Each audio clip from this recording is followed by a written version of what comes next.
Nakikita mo pa ba si Jesus?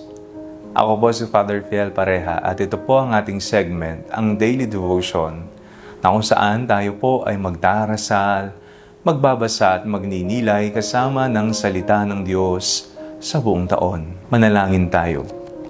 Sa ngalan ng Ama, ng Anak at ng Espiritu Santo. Amen. Halina, banal na Espiritu, liwanagan mo ang aming puso at isip, nang maunawaan at may sa buhay namin ang iyong salita. Amen. Our Bible passage for today is from the Gospel of St. Luke chapter 10, verses 21 to 24, and I read it for you. At that same hour, Jesus rejoiced in the Holy Spirit and said, I thank you, Father, Lord of heaven and earth, because you have hidden these things from the wise and the intelligent, and have revealed them to infants. Yes, Father, for such was your gracious will. All things have been handed over to me by my Father, and no one knows who the Son is except the Father, or who the Father except the Son, and anyone to whom the Son chooses to reveal him. Then turning to the disciples, Jesus said to them privately, Blessed are the eyes that see what you see. For I tell you that many prophets and kings desired to see what you see, but did not see it, and to hear what you hear, but did not hear it. Napakahalaga po ng ating mga senses. Paningin, pandama, panlasa, pandinig. No? Ito po'y mahalagang parte ng ating katawan, sapagkat ito po ay nagbibigay signal sa kung ano ang ating nakikita, nararamdaman, nalalasahan, naaamoy at iba pa. Sa ating pong binasang Ebanghelyo, napakinggan po natin si Jesus, mapalad ang mga mata na nakita, ang gusto sanang makita ng mga propeta noong sinaunang panahon. Nakikita mo pa ba si Jesus sa iyong buhay? Ito po'y malalim na katanungan na kailangan nating pagtuunan ng pansin. Saan nga ba natin nakikita si Jesus? Una, nakikita natin si Jesus sa mga taong nakakasalamuhan natin.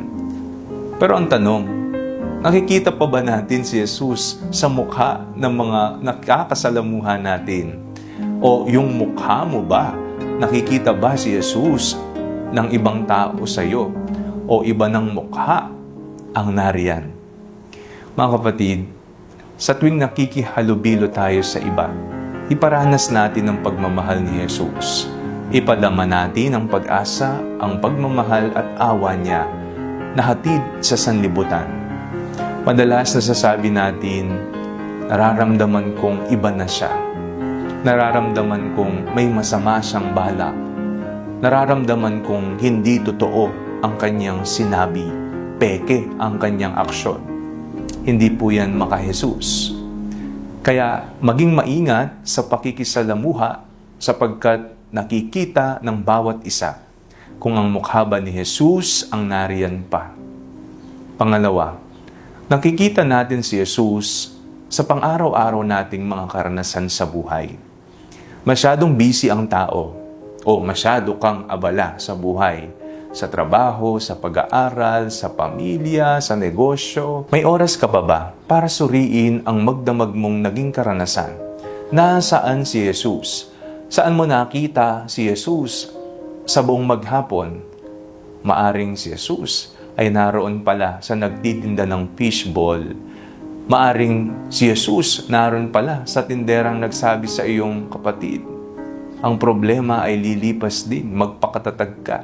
Baka si Jesus ang nagwiwika niyan.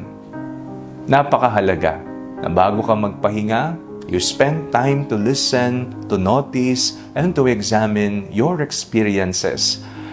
Maybe God is telling you something, pero mamimiss natin yan kung wala tayong panahon para suriin ang ating mga karanasan. Mahalaga ang ginagampan ng papel ng mga mata sa ating buhay. Hindi lang literal na mata, kundi ang mata din ng ating pananampalataya.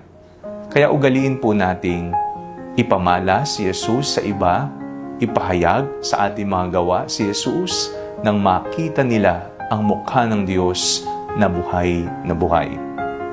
Manalangin tayo. Panginoong Hesus, maging bagong mukha nawa ako ng iyong pagmamahal at awa sa iba. Amen. Sa ngalan ng Ama, ng Anak at ng Espiritu Santo. Amen.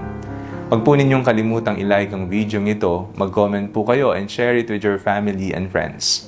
Ang Panalangin Bago Matulog ay may sariling Facebook page na po.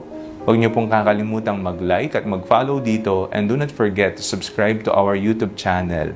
I-click niyo lamang po ang link na nasa comment section ng video ito, o kaya naman po, just search Father Fiel Pareha.